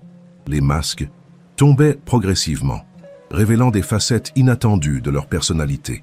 Ils avaient établi une routine confortable, partageant les petits déjeuners, discutant de leur journée, apparaissant ensemble lors d'événements mondains où leur complicité croissante n'était plus entièrement feinte. Alexandre se montrait plus ouvert, racontant parfois des anecdotes de son enfance ou des détails sur ses affaires. Camille, de son côté, lui parlait de sa mère, de ses rêves d'études juridiques, abandonnés, de sa vision du monde. Ils évitaient soigneusement deux sujets, Élise et la chambre verrouillée, comme si ce pan du passé avait été temporairement scellé par leur conversation révélatrice. Maximilien, curieusement, s'était fait discret, n'apparaissant plus dans leur entourage immédiat. Selon les rumeurs mondaines, il voyageait en Asie pour affaires. Un soir de décembre, alors qu'il rentrait d'un gala de charité, Alexandre reçut un appel qui le fit pâlir visiblement. « Qui était-ce » demanda Camille, une fois qu'il eut raccroché, son visage inhabituellement grave. « Mon père » répondit simplement Alexandre. « Son état s'est aggravé. Les médecins disent qu'il ne passera probablement pas la semaine. »« Je suis désolé » dit sincèrement Camille. « Veux-tu aller le voir » Alexandre eut un rire sans joie. « Je ne suis pas certain qu'il veuille me voir. Mais oui, je dois y aller.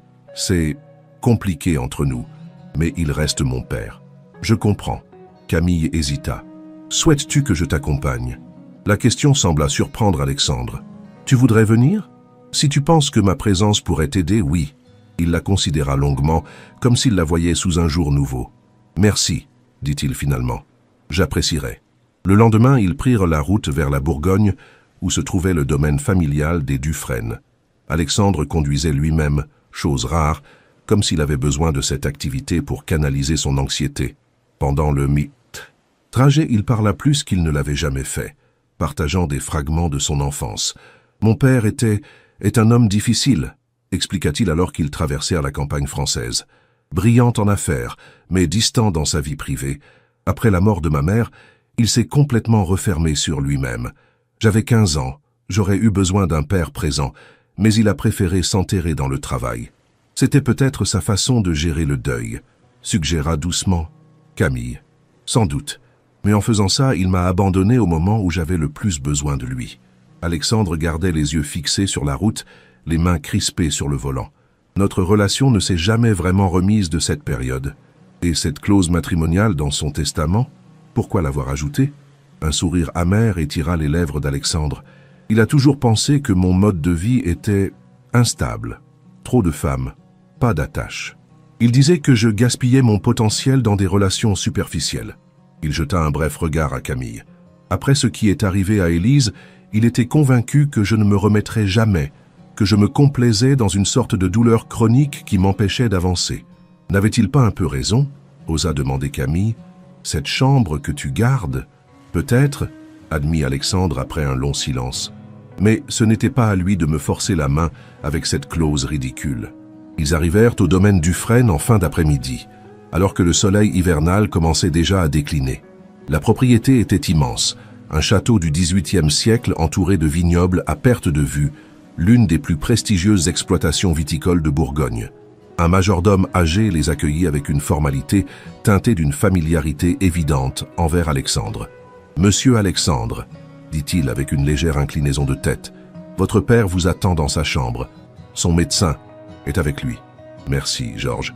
Je te présente Camille, mon épouse. » Le vieil homme ne put dissimuler sa surprise. « Madame, » dit-il respectueusement, « nous n'étions pas informés de votre mariage, monsieur. »« C'est récent, » répondit simplement Alexandre. « Comment va-t-il vraiment, Georges ?» Le majordome secoua tristement la tête. « C'est une question d'heures, peut-être de jours. Il s'affaiblit rapidement, mais son esprit reste clair. » Alexandre hocha la tête, une émotion indéchiffrable traversant son visage. « Je vais monter le voir. Camille, Georges te montrera ta chambre. Je te rejoindrai plus tard. » Camille le regarda s'éloigner dans le couloir majestueux, sa silhouette soudain moins assurée qu'à l'accoutumée. Elle ressentit une étrange impulsion de le suivre, de le soutenir face à cette épreuve, mais respecta son besoin d'intimité. Georges la conduisit à travers le château, lui montrant une suite somptueuse qui serait la leur pendant leur séjour. Tout y respirait l'opulence ancienne. Meubles d'époque, tableaux de maître, tapisseries précieuses. « Le domaine est dans la famille Dufresne depuis 7 générations, » expliqua fièrement le majordome. « Monsieur Henri en a fait l'une des propriétés viticoles les plus respectées de France. »« Henri, le père d'Alexandre ?»« Oui, madame. Un homme exceptionnel, malgré sa sévérité. » Le vieil homme sembla hésiter. « Puis-je me permettre une question, madame ?»« Bien sûr, Georges. Monsieur Alexandre, est-il heureux ?» La question, simple et directe, prit Camille au dépourvu. Je ne suis pas certaine de pouvoir répondre à sa place. Pardonnez mon indiscrétion. C'est juste que je l'ai vu grandir, et après le drame avec mademoiselle Élise, il s'interrompit, semblant regretter d'avoir évoqué ce sujet. « Vous connaissiez Élise ?» demanda Camille, saisissant l'opportunité. Georges acquiesça lentement. « Elle est venue ici plusieurs fois, une jeune femme lumineuse. Sa disparition a été un choc terrible pour tous, mais surtout pour monsieur Alexandre. Que pensez-vous qu'il lui soit arrivé ?» osa demander Camille. Le majordome la regarda longuement, comme s'il évaluait sa fiabilité. « Je n'ai que des suppositions, madame. Mais ce qui est certain, c'est que monsieur Maximilien n'était pas étranger à toute cette affaire. Que voulez-vous dire? Je n'en dirai pas plus. » Georges recula légèrement. « Ce n'est pas ma place.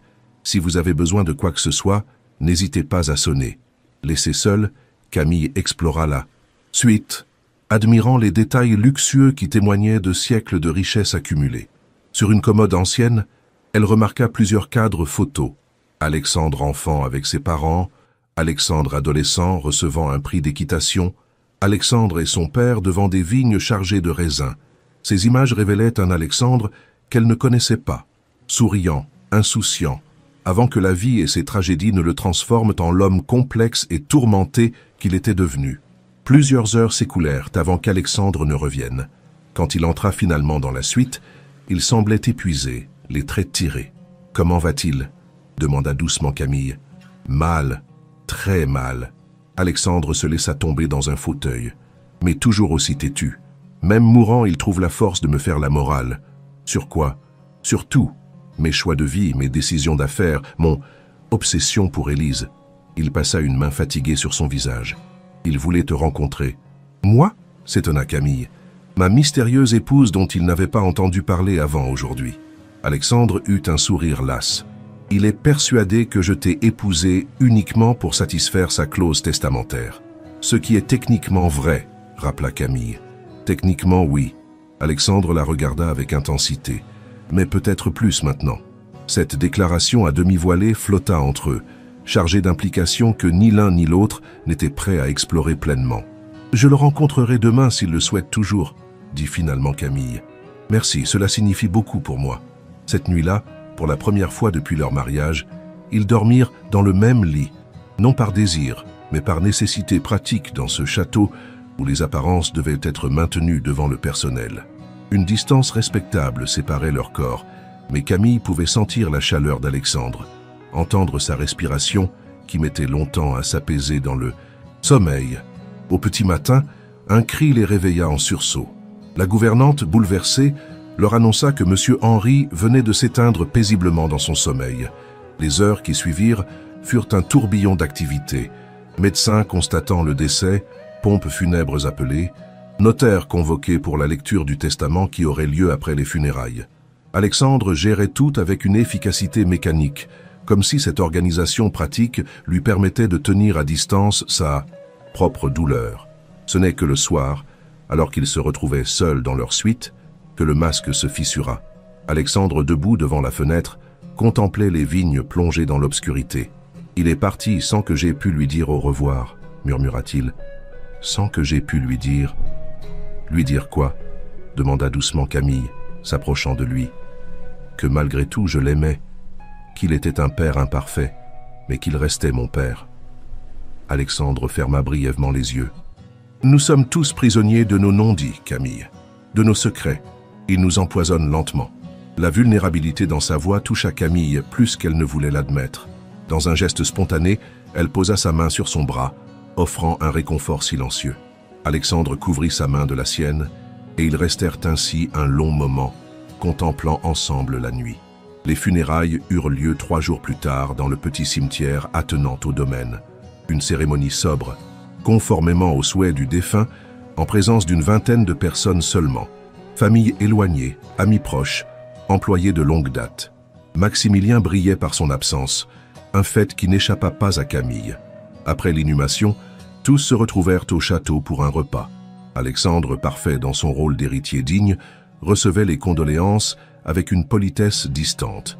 Camille, à ses côtés, jouait son rôle d'épouse éplorée, impressionnant même Alexandre par sa capacité à naviguer dans ce monde inconnu avec une aisance naturelle. « Tu es remarquable », lui glissa-t-il à l'oreille alors que les derniers invités partaient. « Comment fais-tu pour paraître si authentique ?»« Peut-être parce que je le suis, en partie, » répondit-elle simplement. « Je suis sincèrement désolé pour ta perte, Alexandre. » Il la regarda avec une expression indéchiffrable, puis hocha simplement la tête.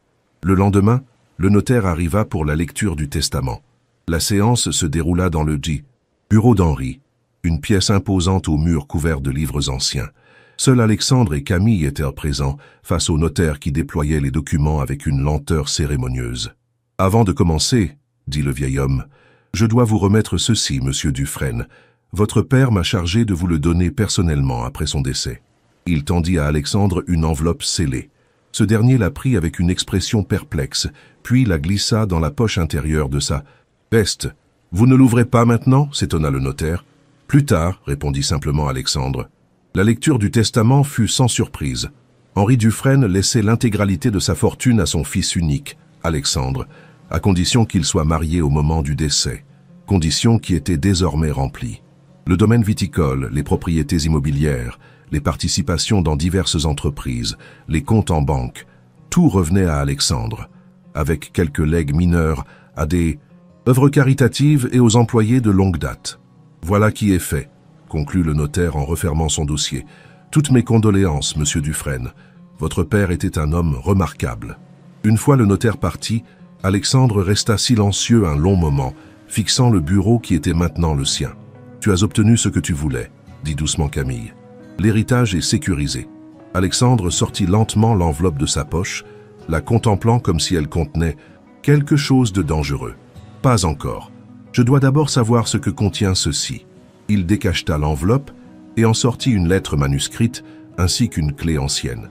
Ses yeux parcoururent rapidement les lignes, son visage se transformant à mesure qu'il lisait. « Qu'est-ce que c'est » demanda Camille, inquiète devant son expression bouleversée. « Une confession » murmura Alexandre, « et la clé d'une vérité que j'ai cherchée pendant 8 ans. » Il lui tendit la lettre d'une main légèrement tremblante.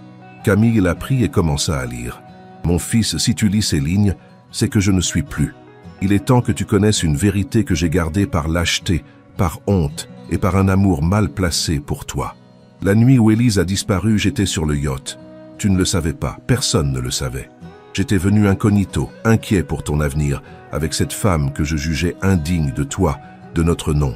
J'avais l'intention de parler une dernière fois à Élise, de la convaincre de renoncer à ce mariage, quitte à lui offrir une somme considérable pour disparaître de ta vie. Ce que j'ai vu cette nuit-là m'a glacé le sang. Maximilien, que je croyais ton ami fidèle, s'entretenait avec Élise sur le pont. Leur conversation était houleuse. J'ai entendu Élise dire qu'elle allait tout te révéler. Révéler quoi? Je l'ignore encore. Maximilien est devenu violent. Il l'a poussée, peut-être sans intention de la faire tomber, mais la mer était déjà agitée. Elle a basculé par-dessus bord. J'aurais dû intervenir, j'aurais dû crier, donner l'alerte immédiatement. Je ne l'ai pas fait. Pourquoi? Par choc, par incrédulité d'abord. Puis, je l'admets avec honte, par calcul. Cette femme que je détestais disparaissait de ta vie. Le problème se résolvait de lui-même. Quand l'alarme a finalement été donnée, il était trop tard. Maximilien avait eu le temps d'inventer sa version des faits, de te consoler, avec de l'alcool pour t'empêcher de participer aux recherches. J'ai gardé ce secret ignoble pendant toutes ces années, te voyant sombrer dans une obsession malsaine pour cette femme disparue, incapable de t'avouer ma complicité passive dans ce drame. La clé jointe à cette lettre ouvre un coffre dans la cave à vin, derrière le panneau marqué « Romanè Conti, 1962 ». Tu y trouveras un enregistrement de la caméra de sécurité du yacht que j'ai récupéré avant qu'il ne soit accidentellement effacé. C'est ta preuve contre Maximilien si tu choisis de t'en servir. Je ne te demande pas pardon, Alexandre. Ce que j'ai fait, ou plutôt ce que je n'ai pas fait, est impardonnable. Mais je te demande de ne pas laisser cette vérité te détruire davantage.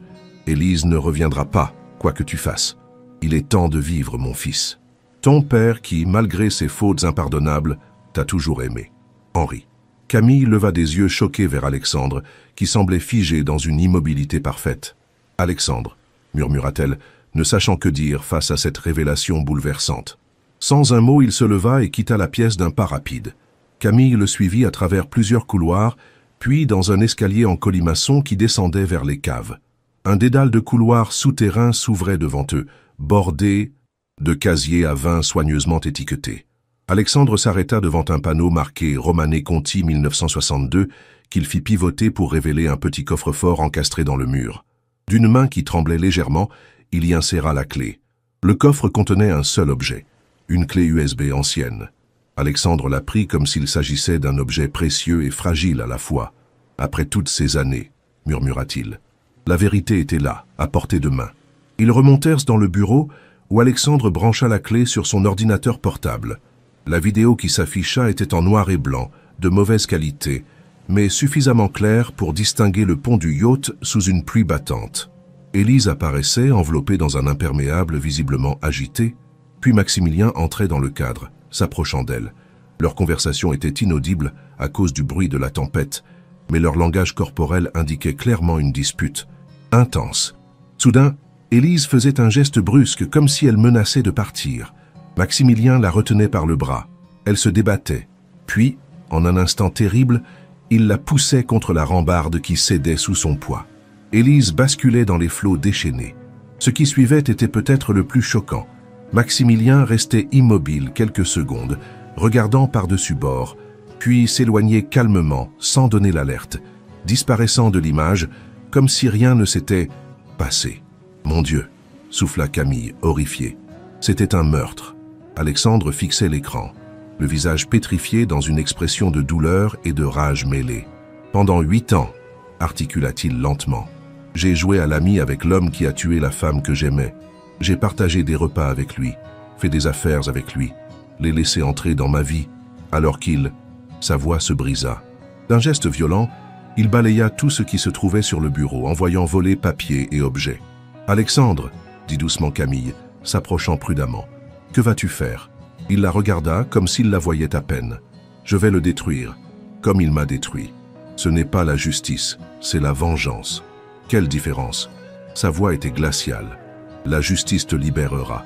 La vengeance t'enchaînera davantage à ce passé qui te hante. » Camille posa une main sur son bras. « Tu as la preuve maintenant, utilise-la légalement. » Alexandre resta silencieux un long moment, son regard passant de l'écran à Camille. « Pourquoi t'en soucies-tu » demanda-t-il finalement. « Notre mariage n'est qu'un contrat. Tu auras tes 10 millions quoi que je fasse. Peut-être que ce n'est plus seulement un contrat pour moi, admit Camille, surprise par sa propre audace.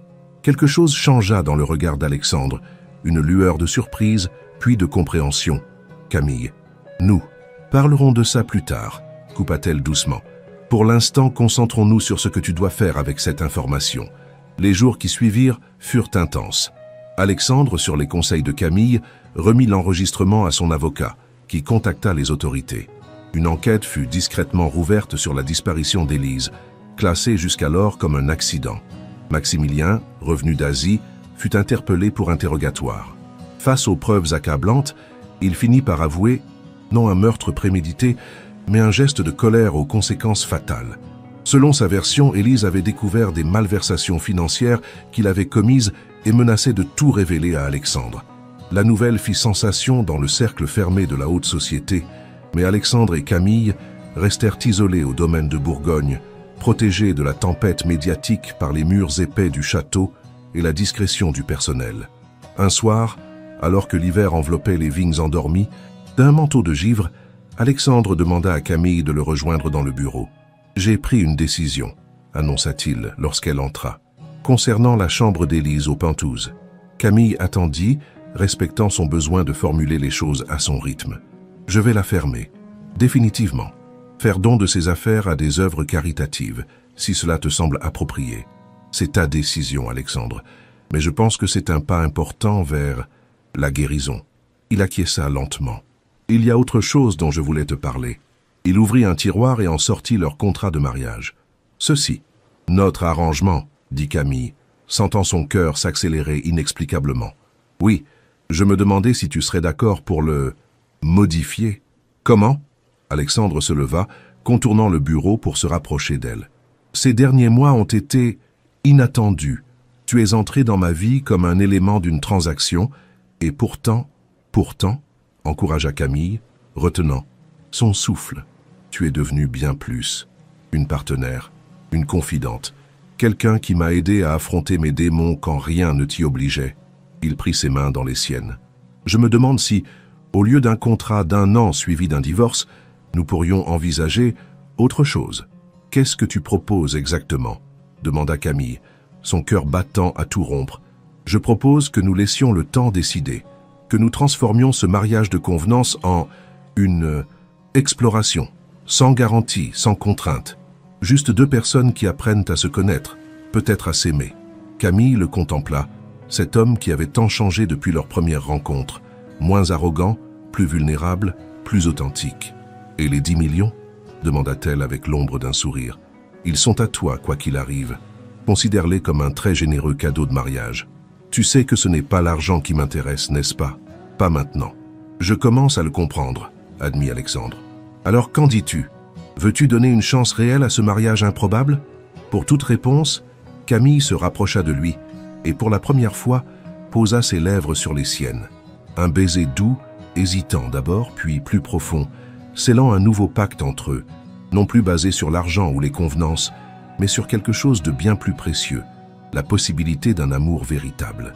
Cette nuit-là, alors que la neige commençait à tomber doucement sur le domaine du Fresne, Camille et Alexandre partagèrent pour la première fois une véritable nuit de noces. Non pas celle qui aurait dû avoir lieu après leur mariage contractuel, mais celle de 2 êtres qui choisissaient consciemment de s'unir, avec leurs blessures, leurs espoirs et leurs secrets enfin dévoilés. Dans l'intimité de leur chambre, alors qu'ils découvraient leur corps avec une tendresse nouvelle, Alexandre confia à Camille le dernier secret qu'il gardait encore. « Il y a quelque chose que tu devrais savoir », murmura-t-il contre sa peau. « Quelque chose dont je n'ai jamais parlé à personne. »« Je t'écoute », répondit doucement Camille, caressant son visage. « La nuit où je t'ai proposé ce mariage, ce n'était pas un hasard si tu es entré dans cette pièce à ce moment précis. » Camille se figea légèrement. « Que veux-tu dire? Je t'observais depuis des mois. Ta dignité, ton intelligence que tu t'efforçais de dissimuler, ta façon de t'occuper de ta mère malgré tes moyens limités. » Il hésita. « Quand j'ai appris pour la clause du testament de mon père, j'ai pensé à toi. Le pari avec Maximilien n'était qu'une mise en scène. »« Tu as tout orchestré ?» demanda Camille, stupéfaite. « Pas tout. Ta réaction, tes conditions, tout cela était authentique et imprévu. Mais le point de départ, oui. Pourquoi moi? Tu aurais pu choisir n'importe quelle femme. » Alexandre sourit dans la pénombre. Parce que dès le premier jour où tu es entré à mon service, quelque chose en toi m'a intrigué. Tu n'étais pas impressionné par ma fortune. Tu ne cherchais pas à me plaire. Tu étais réel. Dans un monde d'apparence, c'est le bien le plus rare. Camille absorba cette révélation, surprise mais étrangement pas en colère. Alors notre rencontre n'était pas due au hasard. Le hasard n'existe pas, Camille. Il n'y a que des chemins qui se croisent pour des raisons que nous comprenons parfois trop tard. Il l'embrassa de nouveau, et dans ce baiser, Camille sentit toutes les possibilités d'un avenir qu'elle n'aurait jamais imaginé quelques mois plus tôt. Le secret de leur nuit de noces n'était pas un drame caché ou une révélation choquante. C'était la découverte que derrière les masques, les arrangements et les convenances, deux âmes blessées pouvaient se trouver et, peut-être, se guérir mutuellement. 1 an plus tard, alors que les vignes du domaine Dufresne se parèrent des couleurs flamboyantes de l'automne, Camille et Alexandre renouvelaient leurs vœux, non plus par contrat, mais par choix. La chambre d'Élise avait été transformée en nurserie, attendant l'enfant qui grandirait dans le ventre de Camille. Maximilien purgeait une peine de prison pour homicide involontaire, son empire financier démantelé par les enquêtes qui avaient suivi ses aveux. Et dans le petit cimetière du domaine, une nouvelle pierre tombale avait été érigée à la mémoire d'Élise, non plus un fantôme qui hantait le présent, mais un souvenir respecté qui appartenait au passé. Camille, désormais avocate grâce aux études qu'elle avait pu reprendre, dirigeait une fondation venant en aide aux femmes en situation précaire. Alexandre avait recentré ses activités sur le domaine viticole familial, trouvant dans ce retour aux racines une paix qu'il n'avait pas connue depuis l'enfance. Leur histoire, qui avait commencé comme un marché cynique entre un milliardaire et sa femme de chambre, s'était transformée en quelque chose que ni l'un ni l'autre n'aurait pu prévoir. Une seconde chance, un amour né des cendres du passé, une preuve que même les débuts les plus improbables peuvent mener aux fins les plus heureuses. Car parfois, le plus grand secret n'est pas celui que l'on cache, mais celui que l'on découvre. La capacité du cœur humain à se réinventer, à guérir et à aimer de nouveau, envers et contre tout. Si vous avez apprécié cette histoire, n'hésitez pas à laisser un j'aime et à partager vos impressions en commentaire. Qu'avez-vous pensé de cette fin? Aviez-vous deviné les secrets d'Alexandre et le destin d'Élise? Votre avis compte beaucoup pour moi.